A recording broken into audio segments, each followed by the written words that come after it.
আসসালামু আলাইকুম বন্ধুরা, আশা করি আপনারা ভালো আছেন। আমি আপনাদের সাথে এখন শেয়ার করবো এনজিওর নিয়োগ বিজ্ঞপ্তি নিয়ে। তো ছোট একটি রিকোয়েস্ট, সকল চাকরি নিয়ে সবার আগে পেতে আমাদের চ্যানেলটি সাবস্ক্রাইব করে দিবেন আর ফেসবুক থেকে যারা দেখছেন পেজটি ফলো করে দিবেন। তো আপনার স্ক্রিনে দেখতে পাচ্ছেন নিয়োগ বিজ্ঞপ্তিটি। দক্ষিণ অঞ্চলে স্বনামধন্য বেসরকারি উন্নয়ন সংস্থা নবলোক পরিষদ নিয়োগ বিজ্ঞপ্তি। প্রথম পদটি শাখা ব্যবস্থাপক, পদ সংখ্যা ৮টি। শিক্ষাগত যোগ্যতা স্নাতক এবং কম্পিউটারে পারদর্শী হতে হবে। বেতন শিক্ষানিবাসকালে ৩২,০০০ এবং স্থায়ীকরণের পর ৩৯,২50 টাকা। ২ নম্বর পাঠ্যায় মাঠ কর্মকর্তা, পদ সংখ্যা ২০টি, বয়স ২১ থেকে ৩৫, শিক্ষাগত যোগ্যতা স্নাতক, ৩ বছরের বাস্তব অভিজ্ঞতা। শিক্ষানিবাসকালে বেতন ১৮ থেকে ২২,০০০ টাকা, স্থায়ীকরণের পর ২৩ থেকে ২৯,০০০ টাকা।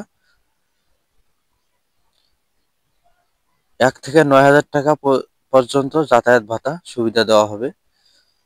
এখন আসি, এই ছিল নিয়োগ বিজ্ঞপ্তিটি। এখন আসি আবেদন প্রক্রিয়া। আবেদন করতে হবে ডাকযোগে। ডাক ঠিকানা